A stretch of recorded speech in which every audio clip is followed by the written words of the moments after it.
Hello students, आज का हमारा टॉपिक है मैट्रिक्स इक्वेशंस। देखिए, बहुत ही इंपॉर्टेंट टॉपिक है और ये लास्ट सेक्शन में आपके बोर्ड्स में पक्का आएगा 5 to 6 मार्क में। ठीक है, जितने का भी आपका लास्ट सेक्शन था 5 मार्क 6 मार्क उसमें डेफिनेटली आएगा। देखिए ये इसके 3 टाइप होते हैं। पहला टाइप देखिए, पहले टाइप में आपको सीधे इक्वेशंस दिए and you have to solve these equations by matrix method. ठीक है, तो कैसे सॉल्व करते हैं देखिए, स्टेप 1 मैं स्टेप वाइज आपको बता देता हूँ।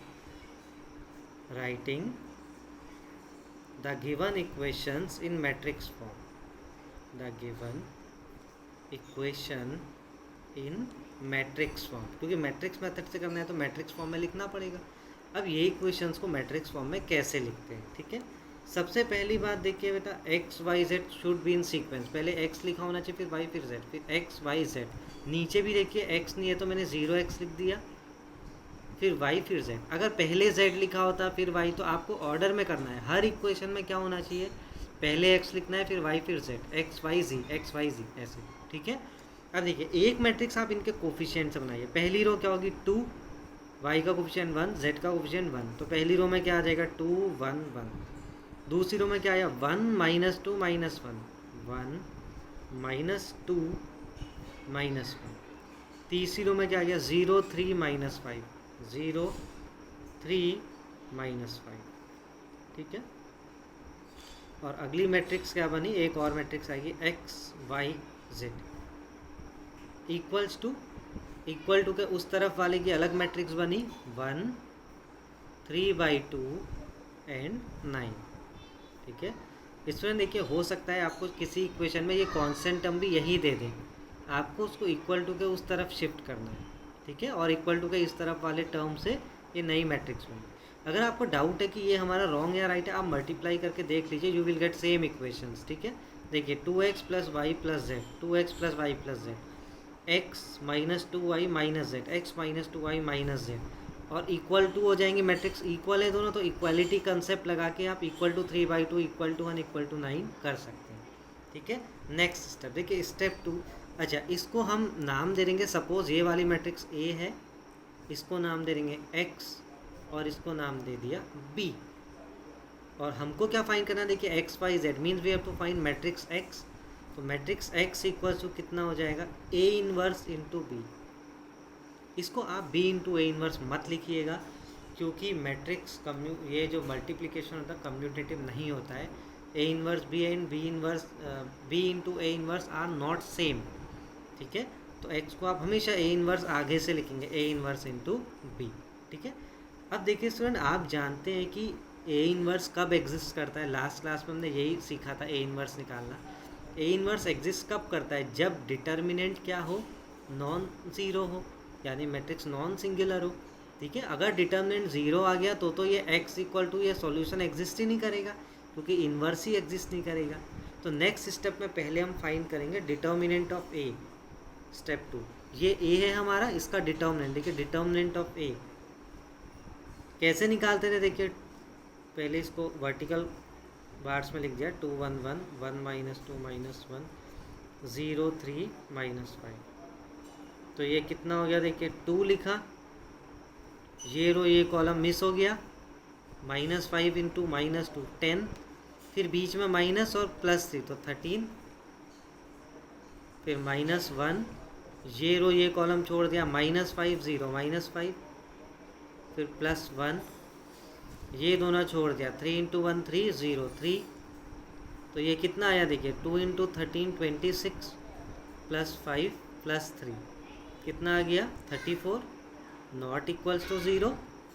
इसका मतलब A is non singular matrix, non singular matrix and A inverse exist. ठीक है, और A इनवर्स एग्जिस्ट है, यानी इक्वेशंस को सॉल्व किया जा सकता है। तो हम बोलेंगे this the given system of equation is consistent, the given system of equation are consistent।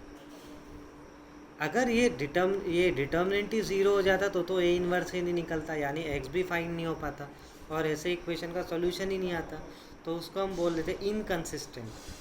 ठीक है। अब हमारा नेक्स्ट स्टेप क्या है, देखिए ए इनवर्स फाइंड करना। ए इनवर्स का फॉर्मूला आप जानते हैं क्या था, adjoint A upon determinant A, means we have to find adjoint first. और एडजॉइंट आपको पता है कि कैसे निकालते हैं, लास्ट क्लास में हमने डिस्कस किया था। तो स्टूडेंट देखिए ए इनवर्स क्या था हमारे पास, adjoint A upon determinant A. Determinant हम ऊपर निकाल चुके हैं 34, और एडजॉइंट देखिए मैंने डायरेक्ट लिख दिया है, आपको लास्ट क्लास में पढ़ा दिया है, आप उससे सीख के यहाँ पे खुद निकालिए इसका एडजॉइंट और फिर मैच कर लीजिए, ठीक है। और ये 6 है, ये -6 नहीं है, ये एंट्री क्या है 6 है, ठीक है।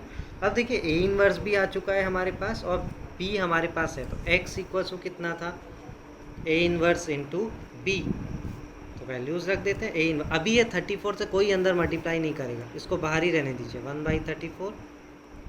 ए इनवर्स अभी ऐसा ही लिखिए, 13 8 1 5 -10 3 3 -6 -5, ये पूरा ए इनवर्स है, ठीक है, इंक्लूडिंग 1/34 है पूरा A inverse, into B. B कितना है अपने पास 1, 3/2 9, ठीक है।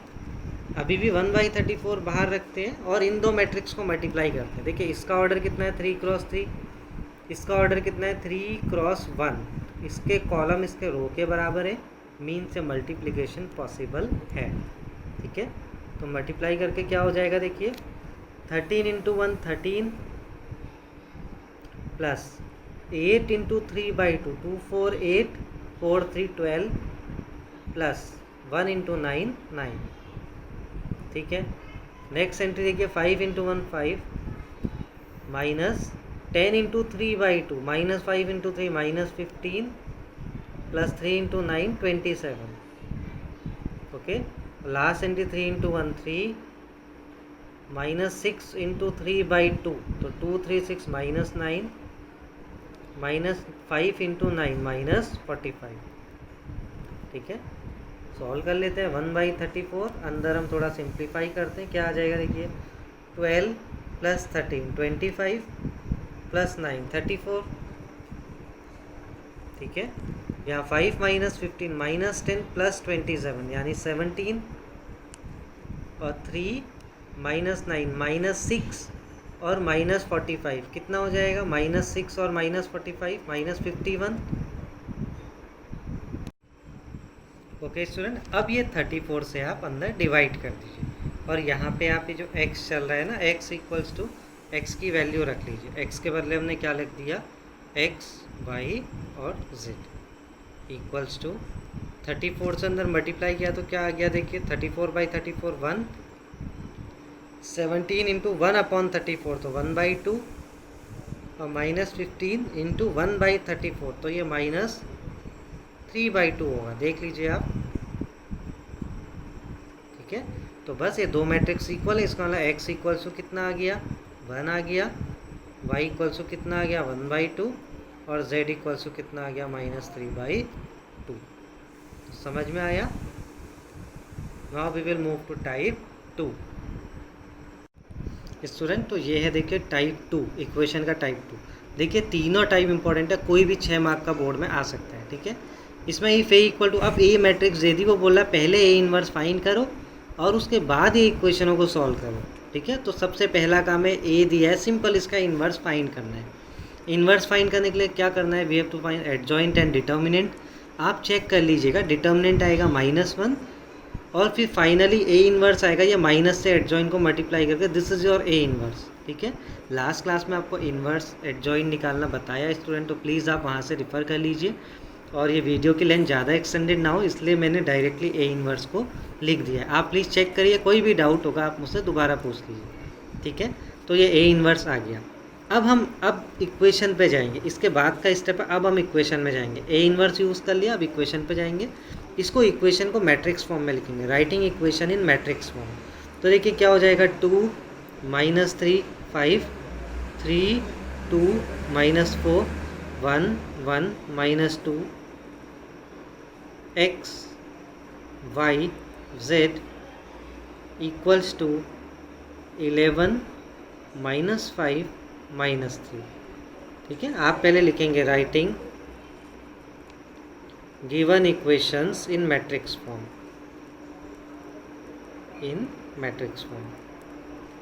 ठीक है सुने। अब देखिए ये फिर से किस फॉर्म का है, ए एक्स इक्वल्स टू बी,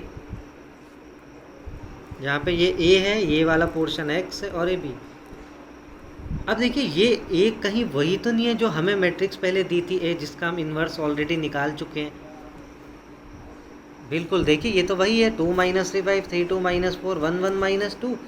और ये भी देखिए 2 - 3 5 3 2 - 4 1 1 - 2। तो हमने भी इसके बदले ए ही लिखा, और वो मैट्रिक्स जो गिवन थी ए ही थी, तो ठीक है हमने इसके बदले ए लिखा है। अगर ये पी दिया होता या के कुछ भी, तो हम यहाँ भी फिर वही सिंबल यूज़ करते, के या पी जो भी होता, ठीक है। अब देखिए स्टूडेंट, इसका इन्वर्स हमें दोबारा निकालने की कोई ज़रूरत नहीं, ये तो हम ऑलरेडी निकाल चुके हैं, ठीक है। तो x इक्वल्स टू कितना है, ए इन्वर्स इंटू बी, हम डायरेक्टली ए इन्वर्स पुट कर देते हैं। जो दोबारा से इन्वर्स निकालेगा इसके बाद उसको 0 मार्क्स मिलेंगे, क्योंकि इन्वर्स हम ऑलरेडी निकाल चुके हैं, ठीक है। तो क्या हो जाएगा, ए इन्वर्स की वैल्यू हम पुट कर देते हैं 0 1 - 2 -2 9 -23 -1 5 -13, और बी अपना कितना है 11 -5 -3। अब हम मल्टीप्लाई कर लेते हैं, ठीक है। तो ये देखिए 0 × 11 0, 11 × -5 -5, और +3 × 2 6। वैसे यहाँ पे -2 × 11 -22, 9 × -5 -45, +23 × 3 कितना हो जाएगा 69,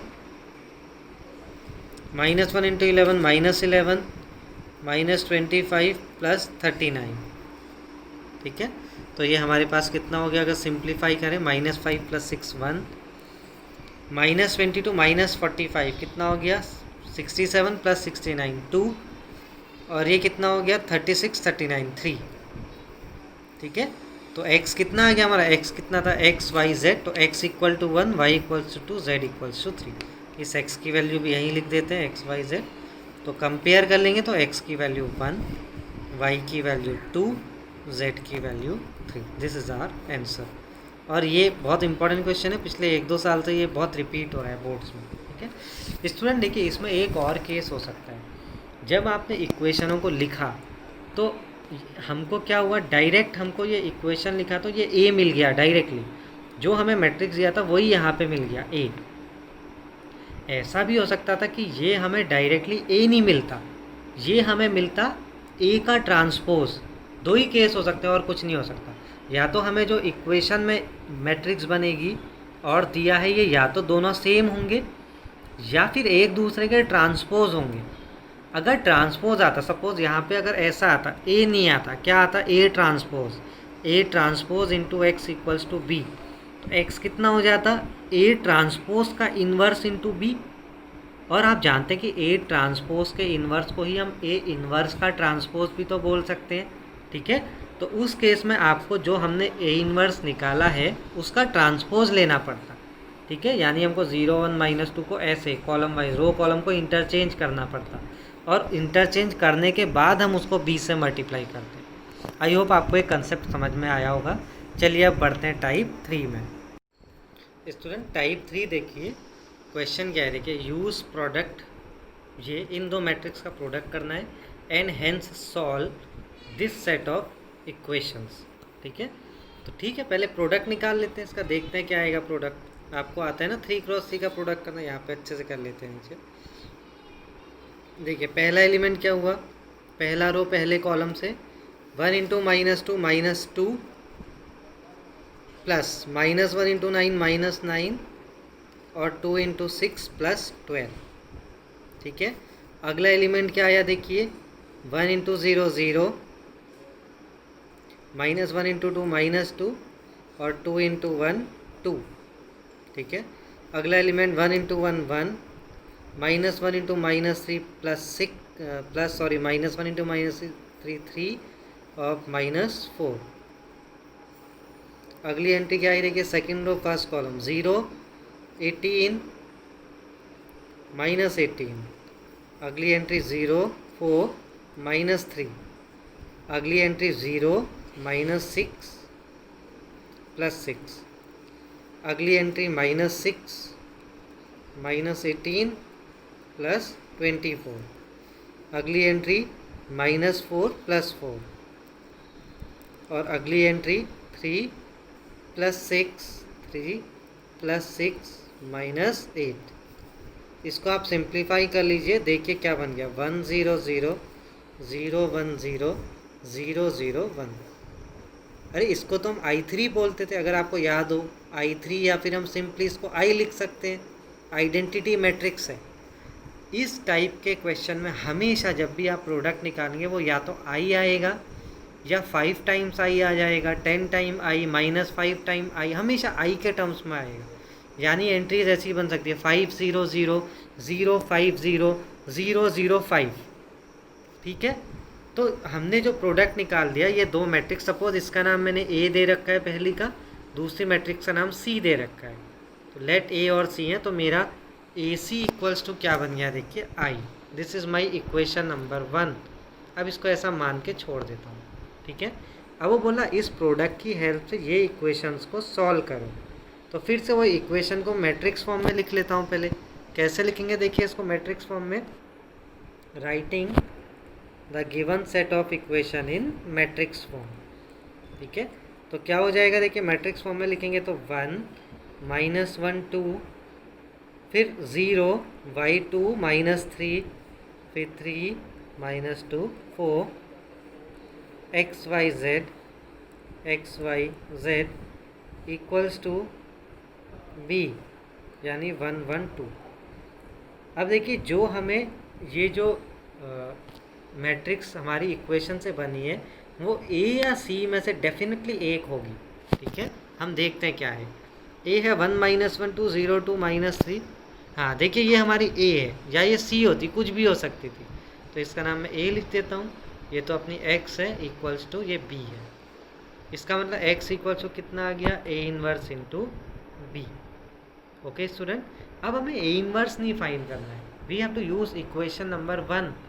अगर मैं इक्वेशन नंबर 1 को यूज़ करूं, देखो अगर A को उधर ले जाऊंगा तो A इनवर्स किसके बराबर आ गया, यहाँ से C के बराबर। तो फ्रॉम इक्वेशन 1 A उधर गया तो 1/A हो गया, 1/A मतलब A इनवर्स समझ लीजिए, A इनवर्स इक्वल टू कितना आ गया, C। A inverse equals to C है, तो वही वैल्यू हम पुट कर देते हैं, तो x इक्वल्स टू कितना आ गया, A इनवर्स C के बराबर है, तो C की वैल्यू रख देते हैं। C हमारा कितना था, ये -2 0 1 9 2 -3 6 1 -2, और इसको मल्टीप्लाई कर देते हैं B से। B कितना है हमारे पास, 1 1 2। ठीक है स्टूडेंट, अब मल्टीप्लाई करते हैं, देखते हैं क्या होगा। x के बदले हमने लिख दिया xyz, जो हम हमेशा लिख लें, और यहाँ पे देखिए मल्टीप्लाई किया, मल्टीप्लाई करेंगे तो देखिए क्या हो जाएगा, -2 इंटू 1 -2 0 2 इंटू 1 2, तो ये एंट्री 0 हो गई। उसके बाद 9 इंटू 1 9 प्लस 2 11 -6, तो 5 बचा, 6 + 1 7 -4, तो 3 हो गया। तो x की वैल्यू कितनी आ गई, 0, y की वैल्यू कितनी आ गई, 5, z की वैल्यू कितनी आ गई, 3। तो स्टूडेंट ये वैल्यूज़ आप चेक भी कर सकते हैं, आपको जो इक्वेशन दिया उसमें x y z की वैल्यूज़ पुट कर दीजिए, सेटिस्फाई होना चाहिए if your answer is correct. तो आई होप आज का टॉपिक आपको समझ आया होगा। ये तीनों टाइप्स में कमांड कर लीजिए, ये एक क्वेश्चन डेफिनेटली बोर्ड में आना है, और मैं आपको इस पर होमवर्क सेंड कर दूँगा। Thank you.